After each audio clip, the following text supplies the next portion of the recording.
Assalamualaikum warahmatullahi wabarakatuh.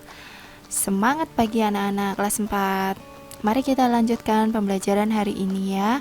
Kalau tadi Bu Guru sudah menjelaskan tentang PPKN, sekarang Bu Guru akan menjelaskan mata pelajaran IPS. Tematik, tema 3, IPS, KD 3.1, subtema 2 dan 3. Anak-anak, pada kesempatan kali ini, mata pelajaran IPS, kita mempelajari tentang tempat hidup makhluk hidup. Pada poin A, tempat hidup makhluk hidup atau habitat, bisa disebut dengan habitat. Pada pembelajaran IPS sebelumnya, kita mempelajari bermacam-macam fauna di Indonesia. Pada pembelajaran hari ini, kita mempelajari tentang tempat hidup hewan atau fauna. Tempat hidup hewan dapat dikelompokkan menjadi 3, yaitu di darat, air, dan darat air. Keadaan iklim dan bentuk muka bumi berpengaruh terhadap kehidupan hewan yang hidup di daerah dingin harus menyesuaikan bentuk dan fungsi tubuhnya. Hewan yang hidup di daerah pegunungan berbeda dengan hewan yang hidup di daerah dataran. Nah, kita lihat contoh hewan dan tempat hidupnya. Ayam. Ayam itu tempat hidupnya di darat. Ciri khususnya paruh panjang dan runcing. Fungsinya untuk apa? Fungsinya yaitu untuk mengais makanan atau mencari makanan. Yang kedua, bebek. Bebek tempat hidupnya ada di darat. Ciri khususnya paruh sudu, leher panjang, kaki berselaput. Fungsinya mencari makanan dan berjalan di lumpur. 3. Hewan katak. Tempat hidupnya di mana? Tempat hidupnya di darat air. Jadi bisa di darat, juga bisa di air. Ciri khususnya adalah lidahnya panjang dan lengket. Fungsinya untuk apa? Fungsinya yaitu untuk menangkap mangsanya. Yang keempat, hewan ikan. Ikan tempat hidupnya ada di air. Ciri khususnya adalah bersisik dan berlendir. Fungsinya untuk bergerak di dalam air. Yang kelima, itu unta. Unta tempat hidupnya ada di darat. Ciri khususnya hidup di gurun. Unta dapat menyimpan air di lambungnya. Yang keenam, cicak. Cicak tempat hidupnya di darat. Ciri khususnya dapat memutuskan ekornya.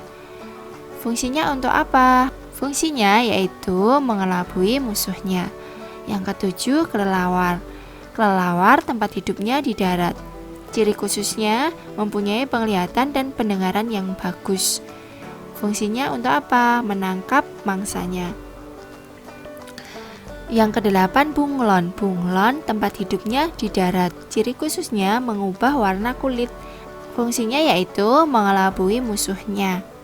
Nah, itu beberapa contoh hewan dan tempat hidupnya. Jadi nanti anak-anak bisa mencari hewan lain dan bisa mencari tahu tentang tempat hidupnya di mana. Kalian bisa mencari di internet atau buku-buku yang lainnya.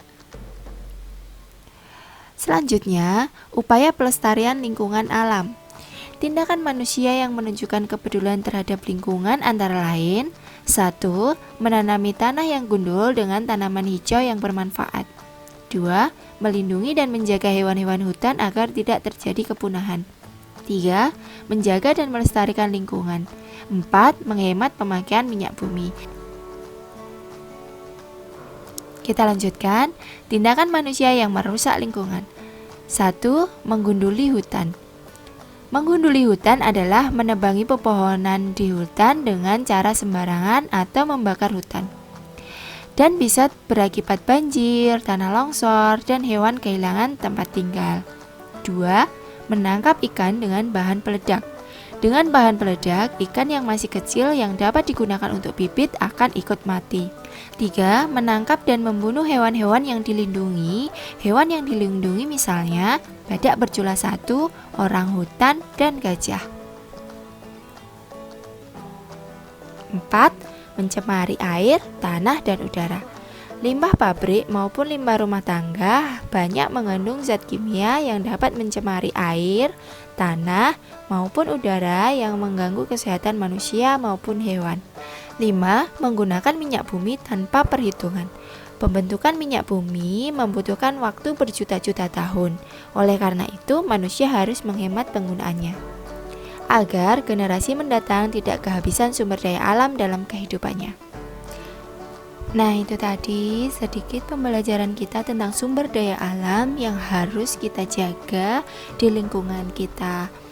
Nah, mungkin itu saja yang Bu Guru bisa sampaikan. Mari kita akhiri dengan membaca hamdalah bersama-sama. Alhamdulillahirabbil alamin. Sekian dan terima kasih. Wassalamualaikum warahmatullahi wabarakatuh.